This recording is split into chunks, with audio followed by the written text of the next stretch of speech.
வேர்வை அதிகமா வந்துச்சு, அதனால லைட்டா தொடச்சேன். யாரு காதுல சுத்த வேண்டியதெல்லாம் நம்ம காதுல சுத்துறாங்க.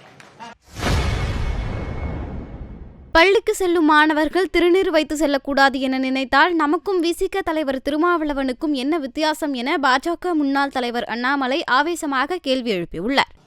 ஒரு பள்ளிக்கூடத்திற்கே நான் திருநூறினுடைய குழந்தையை வச்சுட்டு போகாது நம்ம நினைச்சோம்னா என்ன சனாதன தர்மத்தை நாம் காப்பாற்றுகின்றோம்? எந்த இந்து மத தர்மத்தில் நாம் வாழ்கின்றோம்?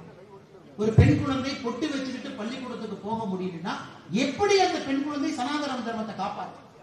பள்ளிக்கூடத்துக்கு போகும்போது பொட்டு அழி, பள்ளிக்கூடத்துக்கு வெளியே வந்ததுக்கு அப்புறம் பொட்டை வீங்கினா நமக்கும் அண்ணன் திருமாவளவன் அவர்களுக்கும் என்ன வித்தியாசம் சொல்லுங்க.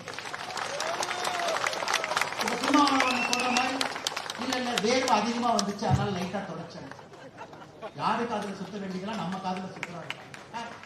அதனாலதான் அன்பு சொந்தங்களே, சீருடை அணியனும் அனைத்து மனிதர்களும் சமம் என்று நினைப்பவன் நான், நீங்க நயினார் அண்ணன் இருக்கிற எல்லோரும் எந்த ஜாதிகளும் கிடையாது, எல்லா ஜாதிகளும் சமம் என்று நினைப்பவர்கள் நாம். ஆனால் நம்முடைய மத அடையாளத்தை நாம் இடுவதிலே எந்தவித தவறும் இல்லை என்பதை தமிழக அரசு உணர்ந்து, ஒரு குழந்தைய ருத்ராட்ச கொட்டை போடாத, திருநூறு வைக்காத, குங்குமம் வைக்காத பள்ளிக்கூடத்தில் அந்த குழந்தைக்கு சொல்லிக் கொடுத்தா அது செக்குலரிசம் இல்லைங்க. அது மத சார்பின்மை கிடையாது. அது ஒரு மதத்தை காலில் போட்டு மிதிப்பதற்கு சமம். அதனால நீங்க தைரியமா குழந்தைகளுக்கு நம்முடைய மத அடையாளத்தை நீங்க வச்சு விடுங்க. குழந்தைகள் பள்ளிக்கூடத்துக்கு போட்டும், அந்த குழந்தைக்கு தெரியட்டும் இன்னொரு மதமும் முக்கியம் என்பதை சொல்லிக் கொடுக்கும். அது இஸ்லாம் மதமாக இருக்கட்டும், கிறிஸ்தவ மதமாக இருக்கட்டும், அந்த மதமும் முக்கியம் என்பதை சொல்லிக் கொடுக்கும். செய்திகளை உள்ளது உள்ளபடி தெரிந்து கொள்ள ரெஃப்ளெக்ட் நியூஸை சப்ஸ்கிரைப் பண்ணுங்க.